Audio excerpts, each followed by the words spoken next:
Hello and good evening, everyone, and welcome to today's webinar session brought to you by Middlesex University, Dubai and Siksha.com. Student, this is an informative session about the programs that are being offered to all international students by the university. Before we move further, I would like to introduce our presenter from the university. So we have with us Ms. Brigisha Mehta. She is the International Student Recruitment Coordinator at the university, and she will be doing the presentation for all of us today. Student, an important note for all of you: if you want to ask questions to Brigisha, I will request you to please post your questions in the question section. We will take all the questions at the end of the session. If you wish to ask questions directly to her, I will request you to please click on the raise hand tab. Siksha will unmute you and you can ask your questions directly to her. I will now request Brigisha to please start with the session. Thank you. Thank you so much, Ms. Lakshmi, for the lovely introduction. And hello to all the participants that we have. Thank you for taking your time out into attending this session and knowing a little bit more about our university. So before I start off, just to give you a brief introduction about myself, as Ms. Lakshmi mentioned, I am the International Student Recruitment Coordinator at the Dubai campus of Middlesex University. So I primarily look at applications coming in from international regions, mainly India, which I think a lot of you are from. But if you're coming from different regions, or let's say you are based in the UAE and you still have questions for me, I'll be happy to help you from the admissions perspective of that. We're actually a UK campus, and we have, we're a UK university, and we have 4 different campuses across the globe. So our main campus is located in London. We have another one in Dubai, which is where I'm currently talking to all of you from, and we have one in Malta and one in Mauritius. So we will talk through the details of everything through the event, and as Ms. Lakshmi mentioned, if you have questions, we will be having a question answer session towards the end, and I'd be more than happy to interact with all of you over there. So you can keep a note of your questions or keep posting them on the chat box, and I'll try and support all of you as much as I can. So without waiting too much, let's get right into it. So to start off with, because a lot of you, I'm aware, are based outside of UAE, I thought I'd just start off with giving you a brief about what exactly this country is like, because I've noticed, when I talk to all of these students from international regions, that Dubai is, there are a lot of misconceptions with the kind of environment that there is over here. So maybe before starting off about the university, let me just kind of give you an idea about what it is like to live in Dubai, because of course you're going to be investing a lot of your time, a lot of years into living into this country as well. I'm sure you've all heard of the numerous skyscrapers that we have, with the tallest one, Burj Khalifa, being in Dubai as well. A lot of you might have seen pictures like the ones that are currently on the screen, which is the ideology that people carry on for Dubai. It's a very, high-end and a very classy place to be at, which is, it's true, it definitely is true. But we also do have a lot of other sides to it. There are a lot of beaches over here, as opposite to, contrary to what people might have assumed.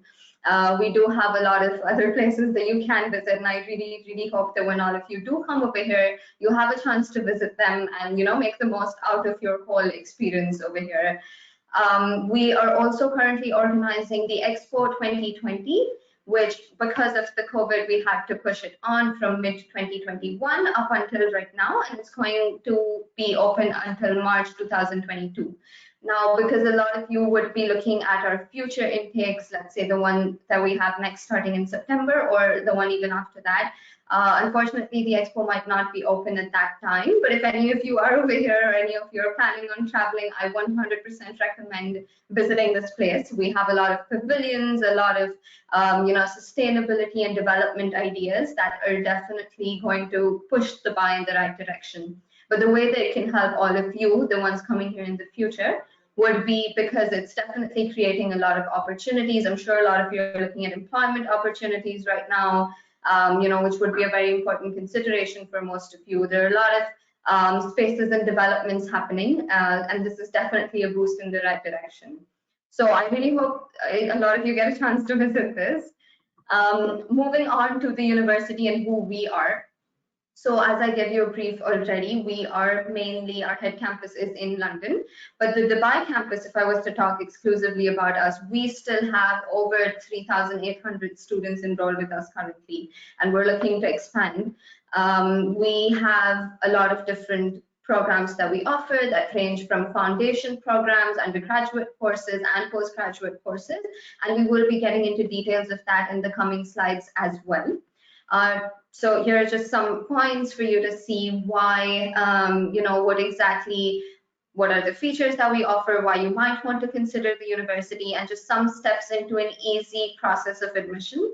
Of course, there are a lot of other services that we offer over and above to what is mentioned. And again, we will get into details in the coming slides.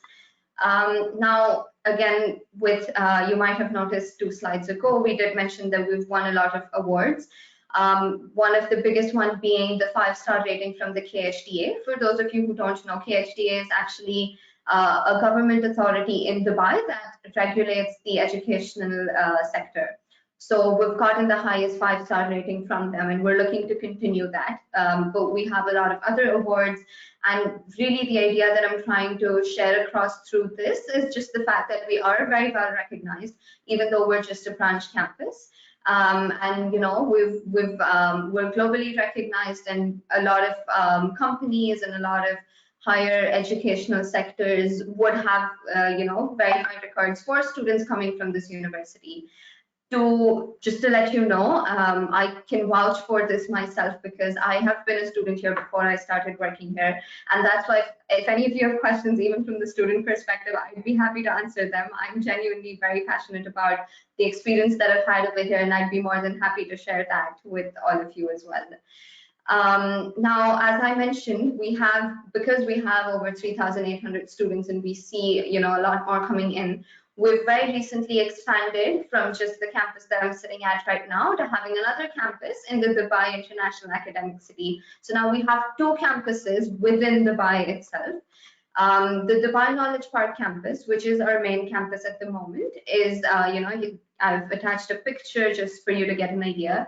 Very strategically located in the middle of a lot of different industrial companies. A lot of students can go there for internship opportunities, either independently searching for them or with the help of our careers department.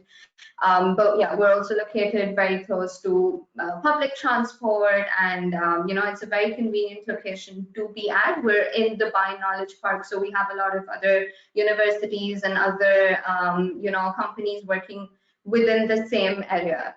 The second campus is at Dubai International Academic City, again an educational zone. So again, in the middle of a lot of facilities and accommodation, a very student-friendly environment. We like to call it the DAC campus just to make it short, and I've attached a few pictures. This obviously looks a little more, as you can see, we've added a lot of facilities over there. Being a new campus, it really has, the most advanced technologies and the most advanced infrastructure added. At the moment, we have some courses being offered at the DIAC campus. All of them are being offered at the Knowledge Park campus as well. So depending on which course you're going for, and where exactly you're located, we can help you with choosing which campus would be the best for you as well. Moving on into the different courses that I did mention. So one of the first kind of courses that we offer is the International Foundation program that comes with 5 major pathways. This is typically a pre-university course, so it has a duration of 1 year, and we see a lot of students who students who come from different curriculums, students who have, if any of you have studied a British curriculum in the past, if you've completed your IGCSEs, GCSEs, O levels, AS levels, then you would be looking at joining the foundation program first. We have a lot of other curriculums that go into this as well, and this really just kind of bridges the gap between high school and university, just kind of helps you transition into it. So it comes with only 5 major pathways, and depending on the pathway that you pick, that's where your undergraduate field does continue as well. Moving to the undergraduate programs that we offer, as you can see, the pathways are very similar, and then we just have more specific subjects into them. The duration of all of our undergraduate programs is 3 years, and within these 3 years, you get an honors degree from UK. So I'm not sure if most of you are aware of this, but an honors degree just basically implies a specialization in the field, which is why it is usually recommended over an ordinary degree. So we've made sure that all of our programs are honors programs, and you can complete this within the duration of your 3-year undergraduate itself. I would be more than happy to discuss, if any of you see courses that match your interest over here, and if you want to discuss details about them individually with me, either at the end of this session or maybe later on, I'll be more than happy to get into details of that. But here's just a brief overview for you to look at. Now, moving on to the postgraduate programs, for all those of you who have already completed your undergraduate and are looking to, study for your further education, a lot of the pathways that we offer are very similar. So you would be able to find a lot of these programs. We have programs ranging in MSc and MA. So we have, a lot of business courses, law programs. You have the pathways in front of you. We have a very popular program in the postgraduate is actually our MBA. So as you can see, we offer 11 different pathways in MBA. So you're not just, you could pick to do a general MBA course, or you could be picking a specialization within the MBA field as well. Again, any specific course, anything that catches your interest, make a note of it, and I'll be happy to discuss it in detail with you.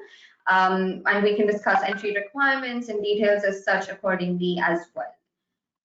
Now, moving on to scholarships, of course, a lot of you are going to be looking at the financial situation as well. We do understand that conversion rates when it comes to international students does, increase a lot. So what we've done is, starting just last year, we've come up with an exclusive scholarship for students coming from India.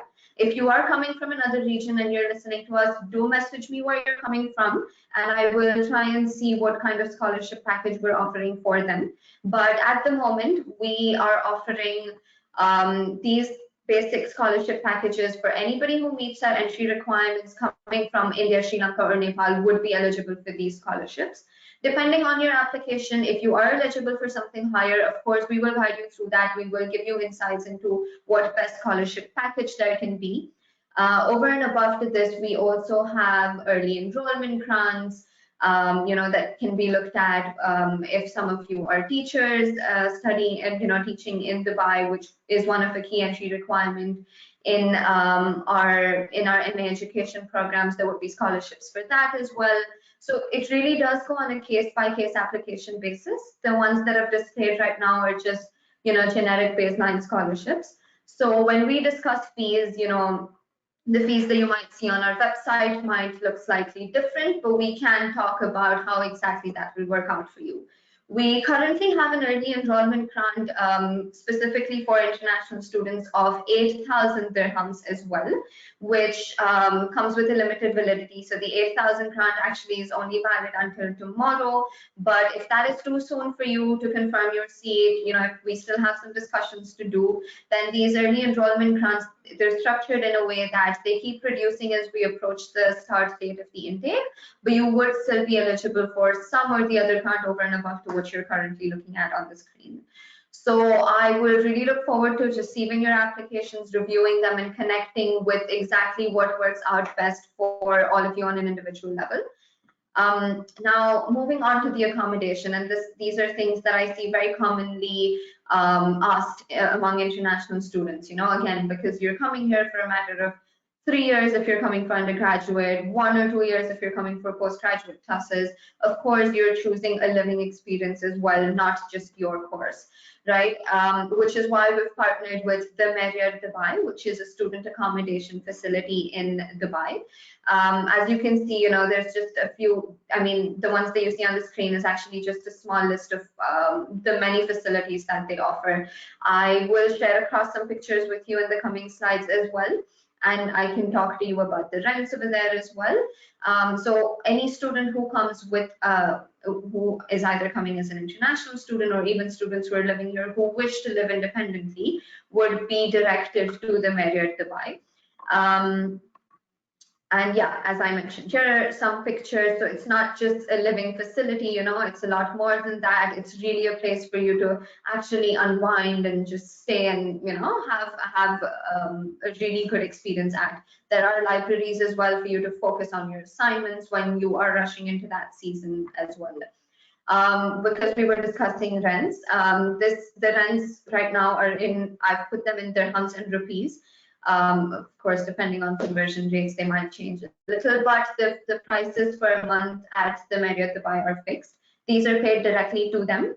But the really good thing that I see about these is that you're not tied down to a whole year's contract. So what happens is that you're paying them on a monthly basis, which means that if you're going back to your home country for a vacation, or you know, just to, I don't know, if you want to fly back for some festivals or for any reason, and you're not here for a month, you don't actually have to pay for that. Let's say after living over here, some of you, you know, find friends and you all want to lease an apartment together at the end of 1 year, or maybe in the middle as well. That is a possibility. So you're not being tied down to, you know, a very large period. It's just charged on a monthly basis. A lot of students I see go for the twin share accommodation.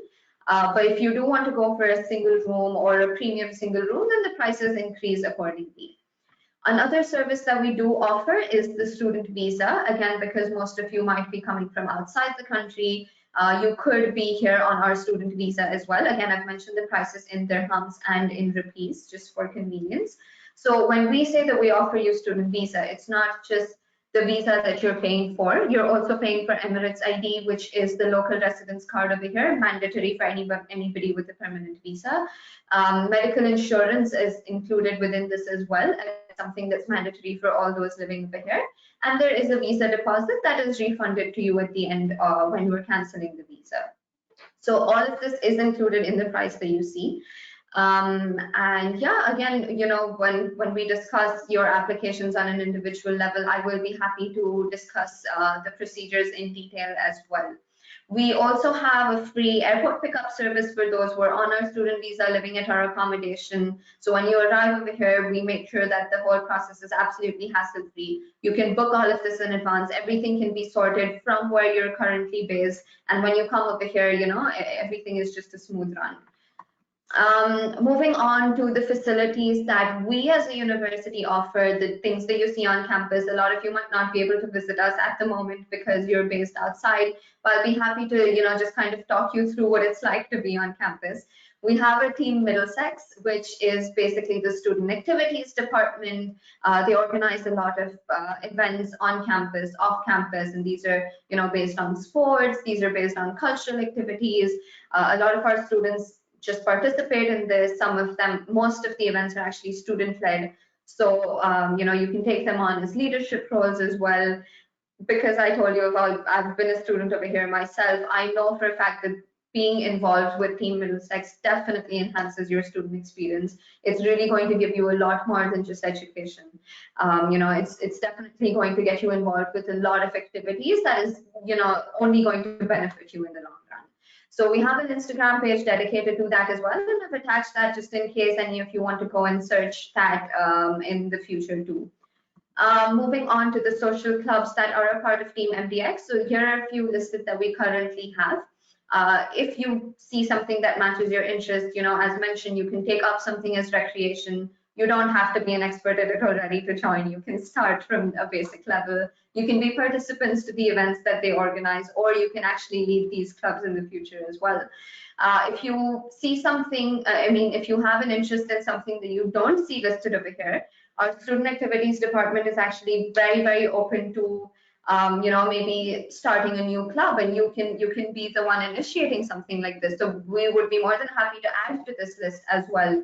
The same thing goes with sports clubs. We have 13 different teams at the moment, and these are the different sports that we're offering. Again, you know, something that you can start from a very basic level. We have coaches to train you. If you are already an expert in one of these fields and you want to be involved with the team, then we do have tryouts for that every year.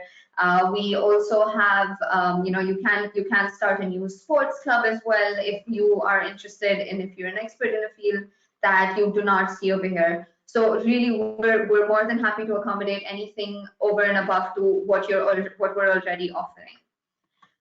Moving on to the Center for Academic Success, this is another department that is dedicated to enriching the academic side of your experience over here.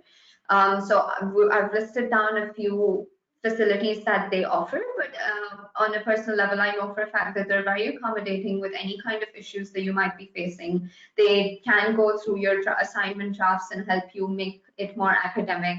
If you're under 18 and if you need support, just to have someone, to have an adult support you with something, then they're more than happy to assist with that as well. They do assist with a lot of international students who travel over here and have a lot of different kinds of just to settle in, just to have that whole transition be smoother. There's every single department will help you out in the maximum way that they can, and so will the Center for Academic Success. Moving on to the Careers and Employability Department, and this I'm sure a lot of you have been keeping an eye out for what kind of career prospects you can have in the future. So we have a dedicated department to that as well. Again, just listed down a few of the facilities that they offer, but to be very frank, as somebody who has made the most out of these resources, I definitely recommend this for you as well. As a student, I know that I used to receive on every Thursday, basically at the end of every week, I used to get a whole list of open opportunities on my email ID from the industry partners that we have. And they're very transparent about the kind of jobs that they're offering. So this ranges from, volunteering opportunities to full-time paid opportunities as well. And depending on what is convenient for you and the profile that you have, you can pick and choose the ones that best suit your interests. Apart from that, they also organize career days at the end of every year, where pre-COVID times, we used to have these industry partners come in on campus. You can actually take your CV, talk to them there and then, directly interact with employers. Post-COVID, we've been having this virtually, and the same might continue in the future as well, but you will definitely have this interaction. I would recommend visiting them or dropping them an email and just making the most out of the services that they offer, because they really will guide you through the whole step. This is just some of the industry partners to name. These are big companies that a lot of you might have heard. We have about 600 industry partners. So, this is really what you're seeing is just the tip of the iceberg. So, in terms of the services that we offer, we're really doing all that we can to enrich your student experience. And we do recommend that you make absolutely the most of it. Every single person will be here to help you through your journey. Now that we've discussed all of that about the university, if you are wondering how you can join us and what the application process looks like and how we can go ahead with the next steps starting now, what happens is that the first step into the application process, into your admission process, is for you to create an application. And it's an absolutely free of cost application. It's a no commitment application because we're not charging you any fees with that. It's just a chance for us to review your documents and let you know everything that we are offering in terms of the fees, the scholarships, and anything else that we require from your end. Once we receive your application, we have a policy of getting back to you within 48 hours, but I can personally vouch for the fact that we actually do that much sooner. If any of my applicants are currently on this session, I'm sure they'll agree that, the process would actually take only about 24 hours for us to at least get back to you with some sort of response. So once we've received all of your documents, we review that and we can issue you a conditional or an unconditional offer letter depending on the documentations. This mentions all of your future steps and all the payments that need to be considered. If you like what you see, that's when we talk about securing your seat and having a payment. So the next step, ideally after the application, like I said, if based on the offer letter, if everything goes smoothly, then there is an initial payment of $3,000 that needs to be paid. And when I say initial payment, this is again not an indirect application cost. It's a part of your tuition fee. It's deducted from the overall fees. So we can offer installment breakdowns as well. And once all of your documentations and payments are cleared, we can start the process from visa, booking your accommodation, and enrolling you as a registered student with us and with the London campus.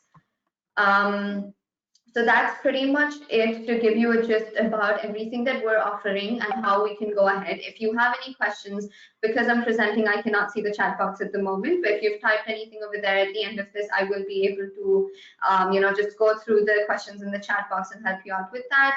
Or if any of you want to unmute yourself at the end of this, if we can give you permission to that, then, I'll be happy to just have a conversation with you. If you need to get in touch with me at the end of this event, after we close the session as well, I've attached my contact details. So please feel free to reach out to me on email. The number that's there can be used for WhatsApp or for calling as well. And I'll be happy to stay in touch accordingly. Are there any questions, anything that I can help with? Yeah, thank you so much, Brigisha. Yes, we have a lot of questions from students. Okay. And I'm going to start with the live questions first. Sure. So the student I'm going to unmute first is Mukund Shah. Mukund, please unmute yourself and ask your question. First of all, thank you for listening to us by taking my question. My question is that is it necessary for her to have work experience for MBA? And talk For about MBA? some placement. Yeah, talk about the placement.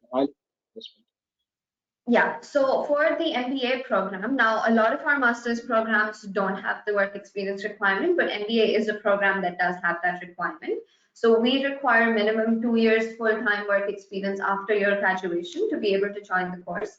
However, as I mentioned, we do look at applications on a case-by-case basis. So maybe if you have a very strong profile in another situation, we would be able to consider that.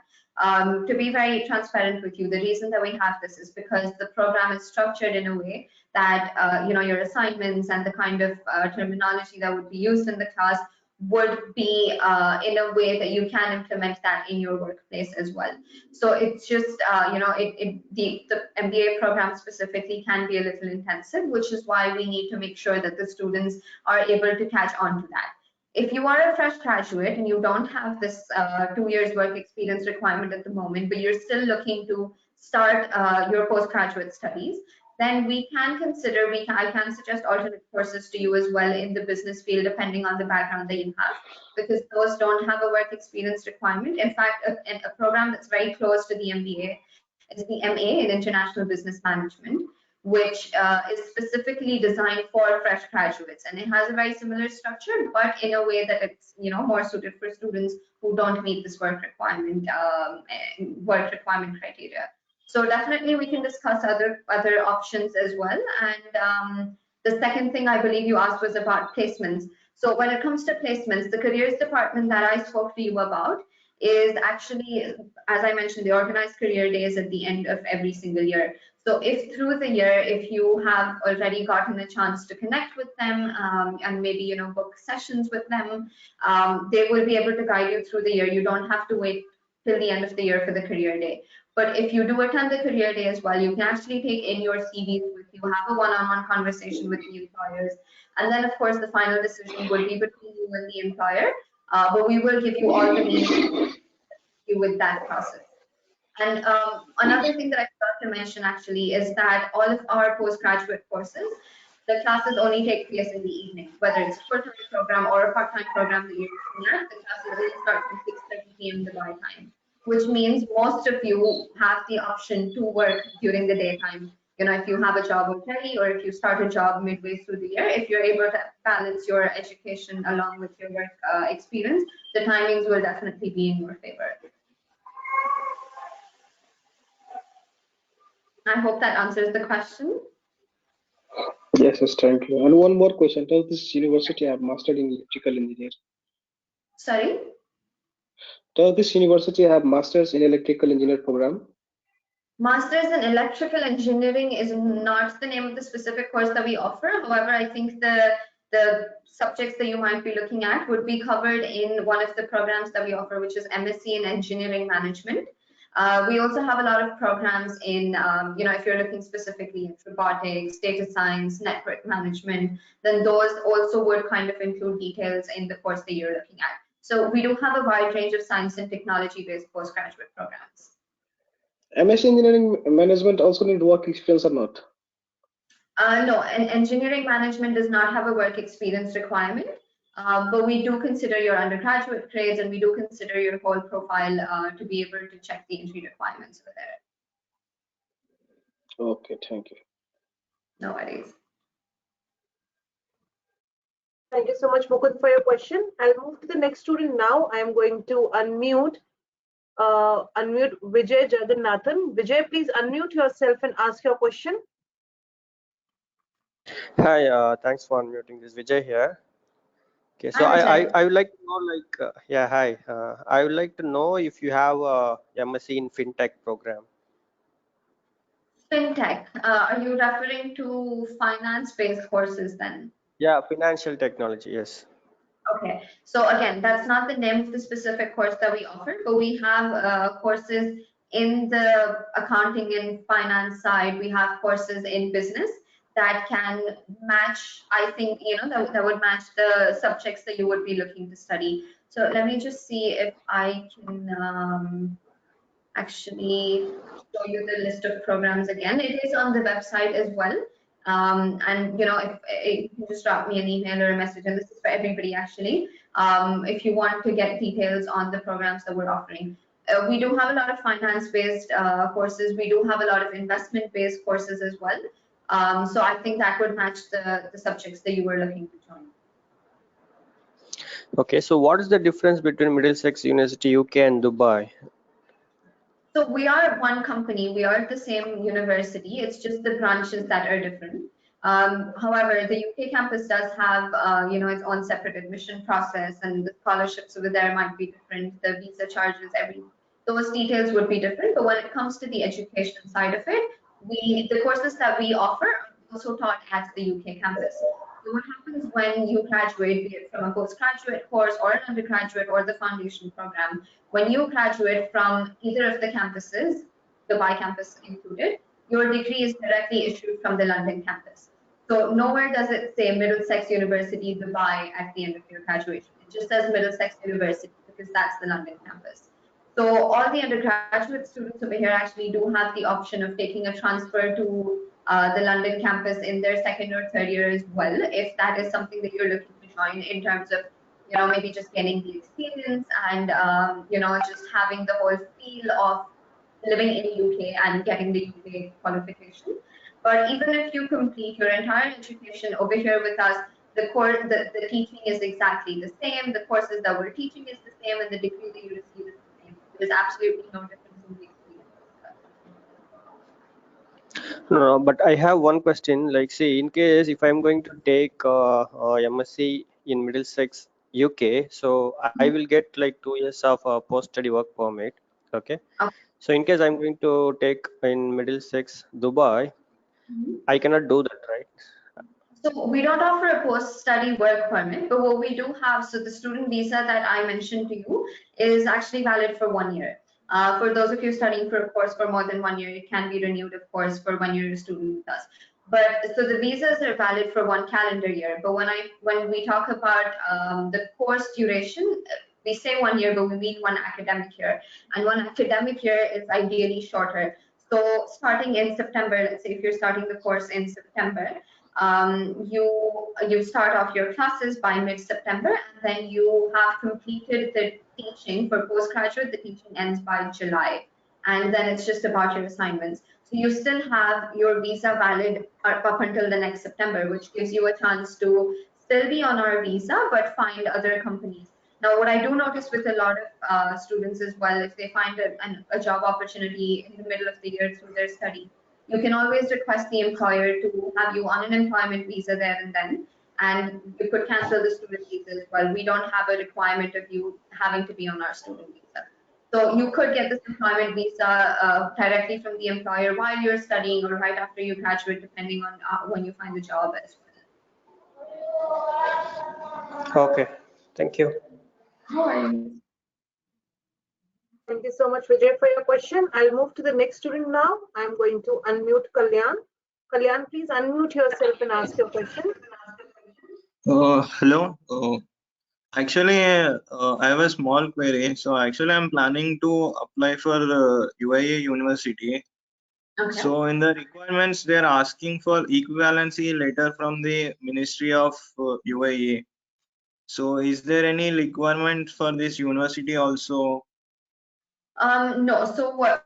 Could you just, if you can just briefly tell me, are you looking at undergraduate, postgraduate courses? No, I'm looking for post-graduation. Okay. And your undergraduate, which country did you complete that from? I'm from India. From India. Okay. So what we require from your end is that we will need to look at your undergraduate degree and transcripts.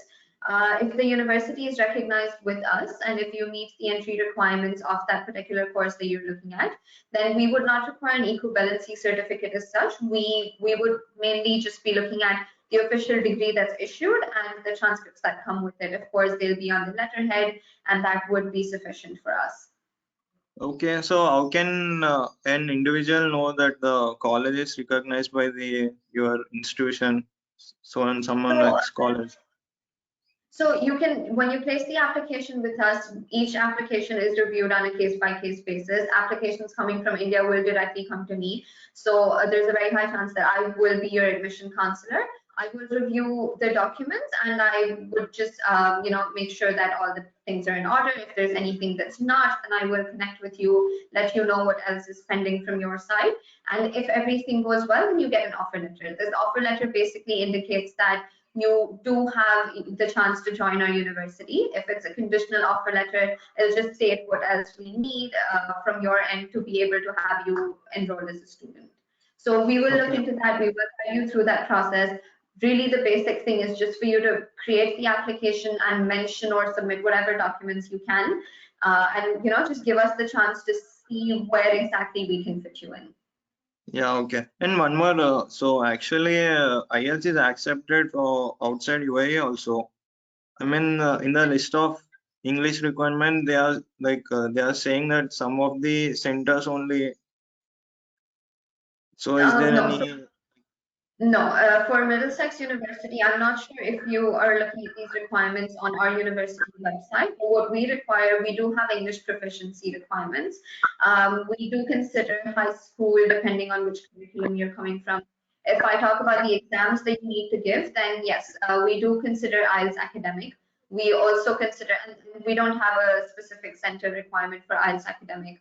As long as, because you're looking for postgraduate, if you have 6.5 and above in your IELTS academic result, then that would be sufficient to join the postgraduate course. And we have separate requirements for undergraduate and foundation as well. We also consider TOEFL IBT, and we also consider PTE, which is the Pearson exam. So if you've given one of these, depending on the grades that you receive on that, we will be able to, look at your English language proficiency requirements there. Yeah, okay. Thank you, ma'am. No problem. Thank you so much, Kalyan. Moving to next student, I am going to unmute Daniel Agbosua. Daniel, please unmute yourself and ask your question. Okay, good day. Good day, everyone. So to correct you, it's actually Daniel Agboswa. Okay. So Your voice is cracking a little. I'm not sure if that's an issue on mine. Could you repeat that, please? okay, can you hear me now? Yes, I can hear you. Okay, so to correct, it's actually Daniel Agboswa. Okay. So my question is this: the for English requirement, do I need TOEFL? Sorry? English Do I need requirement? yeah? Do I need TOEFL? Like I'm from Nigeria, Okay. so So if have you in your high, are you talking about which course are you talking about, undergraduate or postgraduate? postgraduate. Postgraduate. So again, as I mentioned, we do have English proficiency requirements, but we can also consider your high school results for certain curriculums. We can exempt that. So have you studied WIC in your high school? Yeah, sure. I did why. You've done WIC, okay. So if you have a C6 or above in your WIC, then we would not require any further English tests from your side. If you have slightly lower than C6, then yes, we will need either an IELTS academic or a TOEFL IBT or a Pearson exam to be able to consider you for the postgraduate course. Okay, good. So I've done my undergraduate already, but Okay. what the question I want to ask right now is I actually want to do cybersecurity, for my master's. So I don't know if you have such, or digital forensic. Yeah, so we have a course called MSc Cybersecurity and Pen Testing, which I think would be the perfect course that you're looking at, because that exactly matches the profile that you were looking to build. Now, in terms of the requirements for that, again, we will look at your undergraduate degree, where you've done that from, what your results in that were. We will look at your BIC results, in terms of the English exemption. There are a list of other documents, generic documents as well, and this might be applicable for a lot of participants. So we do require, some other personal documents like passport copy, identity verification. We require personal statements, letters of recommendations. These are just some, basic guidelines, some basic documents that we have. As I mentioned, all of these things actually kind of add on to your profile, and the more that you have, the stronger we can build your profile. Now, when I say that these are the list of requirements for our application, it's not something that you need to provide everything in one go. A lot of students might not have their results yet. Maybe you're still in your final year and you're still studying. Maybe your passport has gone for renewal. Maybe you've requested for letters of recommendations. Anything that's in process, we can wait on those for a bit, as in, we will need them before the classes start, of course, but you can place your application without them as well. And this goes on for all courses. So if you place an application without documents, where you've at least mentioned what your academic history is, what your work history is, we can still consider it, and we will let you know the whole list of required documents accordingly as well. Okay, I have all my documents ready, and so I don't know what is the duration for consideration, like for offer of admission. So have you placed an application with us already? I will do that immediately. I don't know if I can send it to your WhatsApp. If I can send my documents to your WhatsApp. You can place the application from the website, and you can just drop me a message on the WhatsApp number, and I can review your application and let you know, then we can have a more focused discussion based on your application specifically. And this goes out to the rest of the participants as well. If you are placing an application, if you need some assistance with placing it, I've mentioned my contact details. You can get in touch with me for that. If you've already placed the application, ideally you would have an admission counselor assigned who would get back to you, but you can message me with your application number, and I can help you in the right direction with that as well. Okay, so lastly, No problem. then scholarship. So what's the scholarship scheme like? Because I finished my undergraduate program with a CGPA of 3.0, 3.8, 3.89. Yeah, and that's a second class upper. So I don't know what is the scholarship. Is there scholarship opportunities for me, or do I need to write an exam to be considered for a scholarship? Okay, so in terms of the scholarships, as I mentioned, at the moment we do have an 8,000 dirham early enrollment grant, which does come with a limited validity, but that is something that you could be eligible for in your as a deduction from the course fees as well, if you secure your seat before 18th of February, which happens to be tomorrow. And we can discuss early enrollment grants after that, depending on when you decide to secure your seat. In terms of the other scholarships, let me have a look at your application. Let me review each and every document. Let me see if everything is in order, and I can help you with the payment plan accordingly. Okay, So perfectly. Once I've reviewed the application. I'm going into your DM now to send my documents. Bye. Perfect. I look forward to seeing you then. Okay, thank you. All right, no worries. Thank you so much, Daniel. Moving to next, I am going to unmute Yashika Chandrana. Yashika, please unmute yourself and ask your question. Yeah, hi. I wanted to know if you have a course on HR, human resources, postgraduate course. Do you have it? We do. We in fact have a course dedicated specifically to HR. So the course is called MA in Human Resource Management and Development, which is again a very popular course that I see in the business field. Again, we would have to look at your undergraduate and see,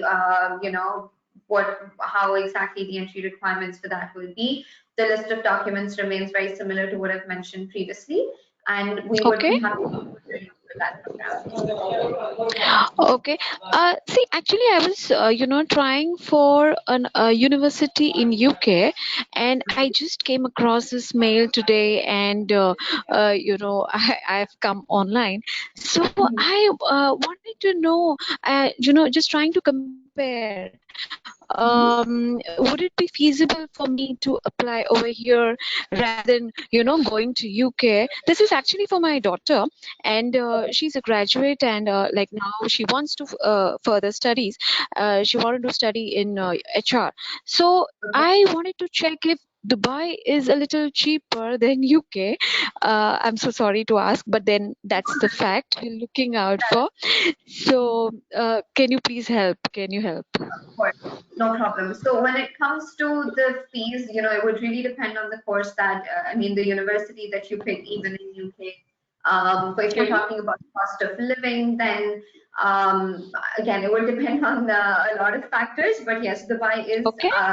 on an average, Dubai is considered to be cheaper than UK on those Oh, fields. that's nice. But Okay.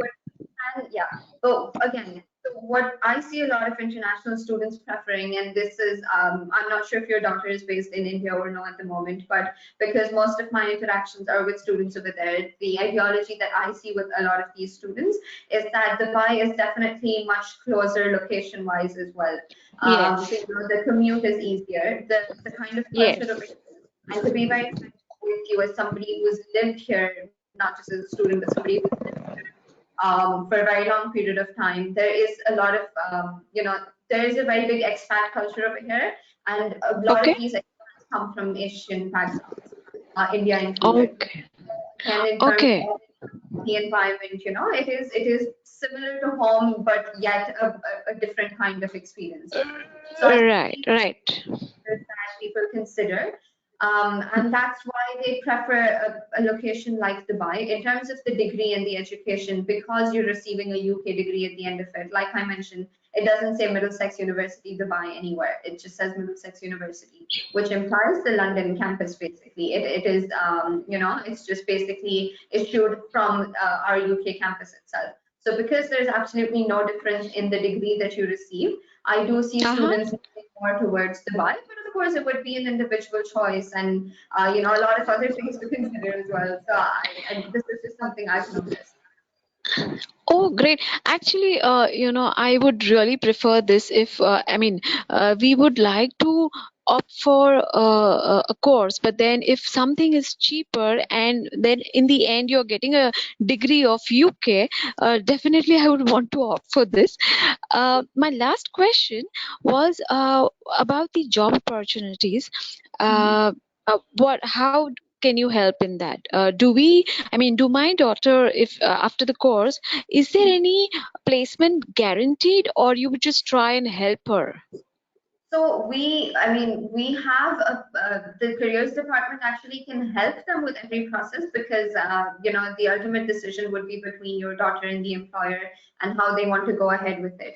But as Okay. I mentioned, because I've been a student here myself, I know a lot of my classmates, a lot of my juniors who are still studying but are looking for options in the future already.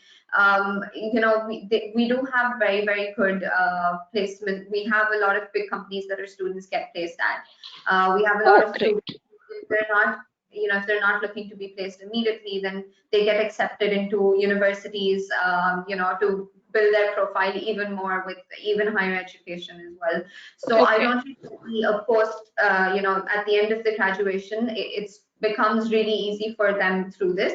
Again, I wouldn't actually recommend that your daughter needs to wait till the end of her graduation to find this job also. We don't need to wait for a Okay. career and a placement opportunity as such. She can do this while she's studying, and we have the option of full-time and part-time programs. So Uh-huh. maybe if a full-time program seems very hectic, she can always go for a part-time course and handle her job opportunities with that as well. So definitely by the time she graduates, she doesn't have to look for a job. She might already have one. Oh, So that's great. there will definitely be assistance from our side on that. Okay, okay, great. So, in case if I have any more queries, the email ID and the WhatsApp number is given, so I can, put in my queries there, right? 100%. These, both of these are accessed directly by me. So if anything, Okay. if you want to get in touch with me, this is the direct number that you can reach me on. Feel free to just drop me a WhatsApp message and I will get back to you as soon as I can. All right. Thank you. Thank you so much for your help. No Thanks. worries. I look forward to seeing your daughter's application then. Thank you so much for your question. I'll take the next question now. I'm going to unmute Mumtaz. Mumtaz, please unmute yourself and ask your question. Thank you, Lakshmi. Hi, Mrigisha. I hope I'm pronouncing correctly. I'm talking on my daughter's behalf. My concern is, do you have any specific threshold or cutoff on CBSE 12th grade marks for undergraduate program, or for you it just TOEFL or IELTS score? No, we do have academic requirements as well that will be focusing on if she's doing her CBSE, then yes, we do have cutoffs for that. It would depend on the course that she's going for. So do you have maybe a generic idea of what field she would be looking for? It's in either computers or electronics engineering. Okay, so in the science and technology field, we do have an entry requirement where we need a minimum 60% from the student in 12th grade. If that, I mean, that's just the entry requirement line. If they score, depending on what their score is, you know, if they have high scores, high results in their 12th, then we can consider academic excellence scholarships as well. So if she would be eligible for a baseline international study grant that I displayed on the screen earlier. But if her academic grant is higher, then we'd be happy to accommodate that instead.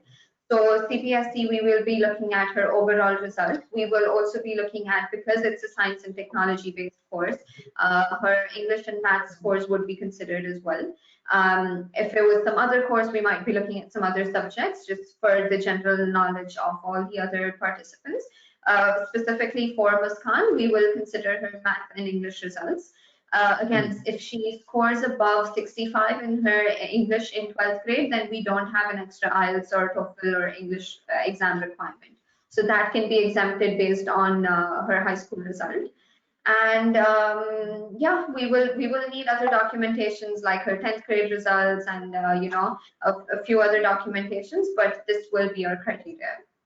Okay, so got it. So what I understand is that a good grades in CBSE is something needed to go in.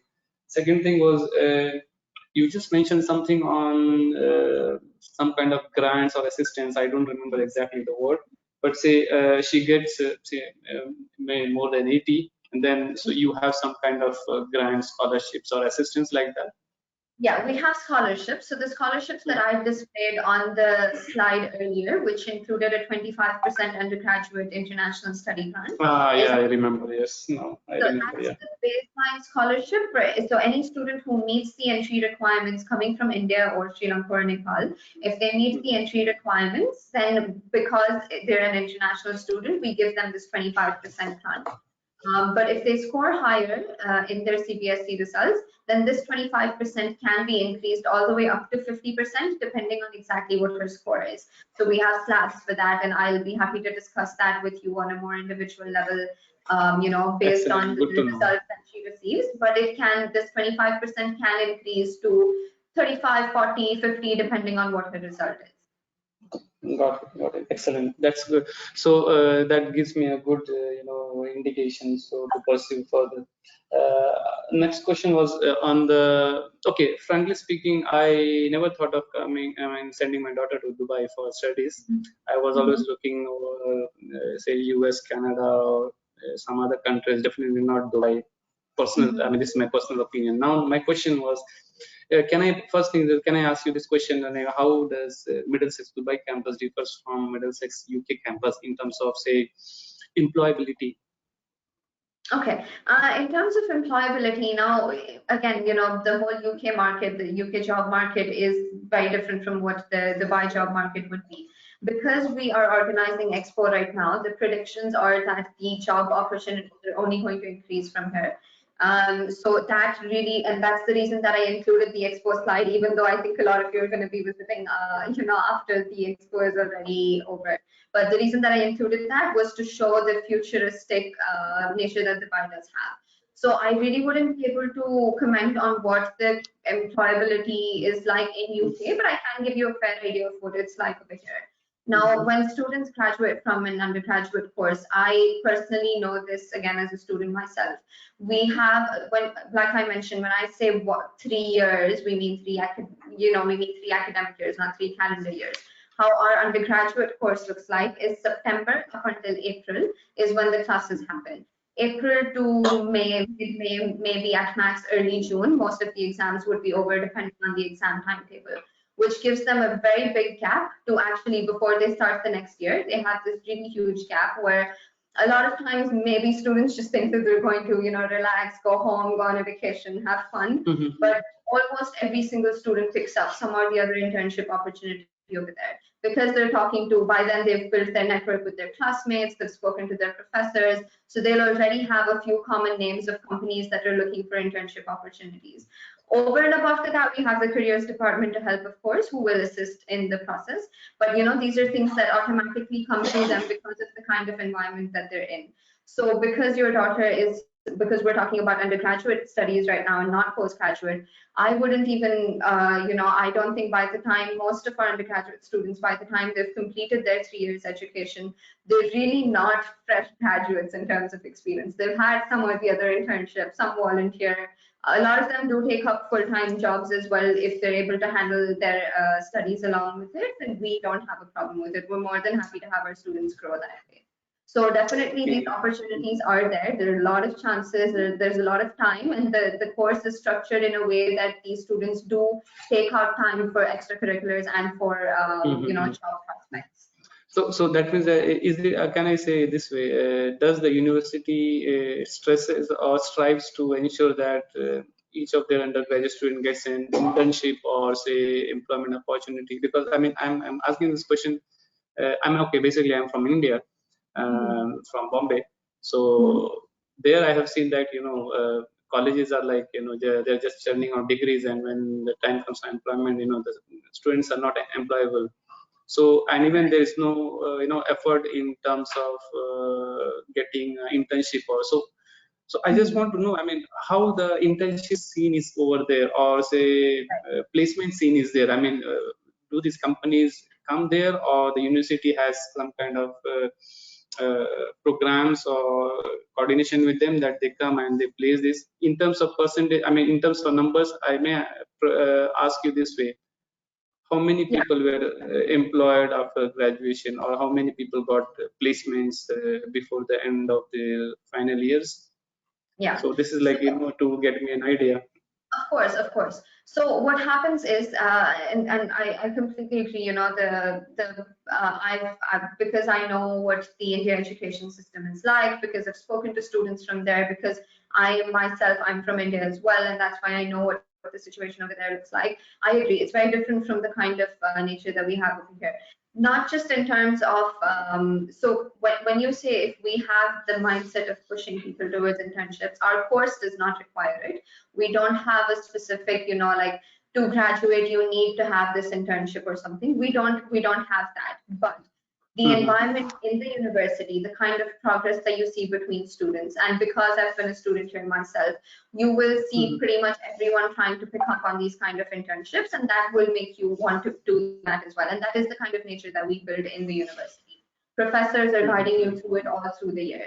They're telling you about what practical experience is like. And UK education in general is really very, very different from CBSE. And I can say this because I've studied CBSE myself. So it's really much more practical, a lot more, hands-on in just the kind of education structure that there is, not even talking about internships there.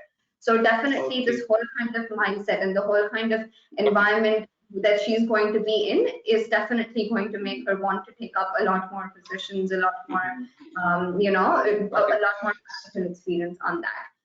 In terms of the So, placement, so as I mentioned previously as well, we don't have a placement day, but we have a careers day. And on career days, pre-COVID, we used to have our industry partners, and I showed you just a glimpse of what our industry partners are. But like I mentioned, we have over 600 industry partners. So we organize, specific days. Let's say these usually happen in March or April.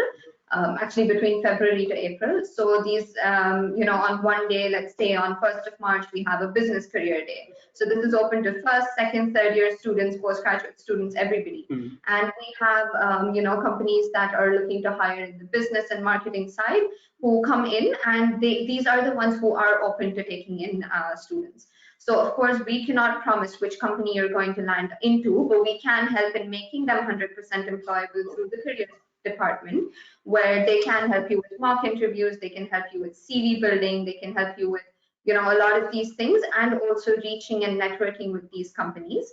And at the end of the day, when she does finally appear for that interview, she's fully prepared, and then the decision would be between her and the employer. Got it. So two last questions, they are very short. What if I decide to move to UK campus and then continue, say, after first year over there? How does That it, is that is possible. So because we're still the same institution, it would be an internal process. You won't have to reapply over there.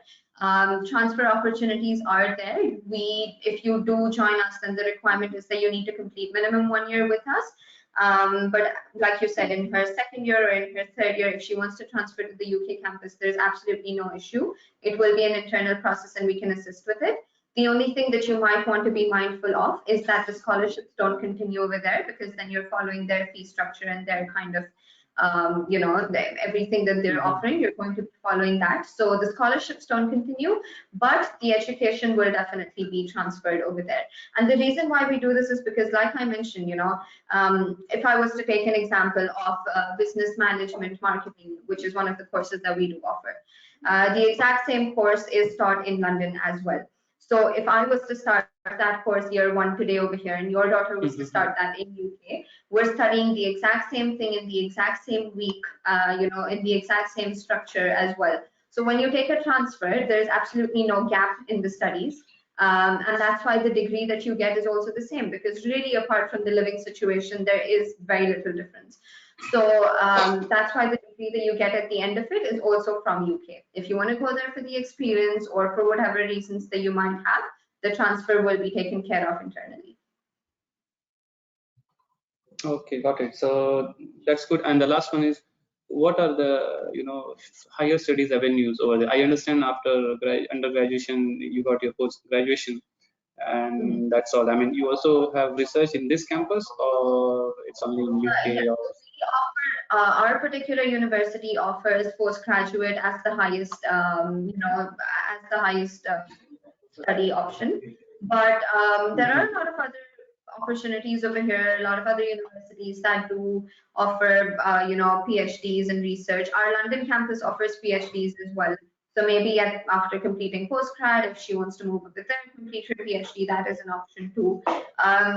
Depending on the course that she goes for, because a lot of courses are also very, experience-based. So we do have students who either, stay over here, take up some sort of job opportunities, and after a couple of years, go ahead for higher education.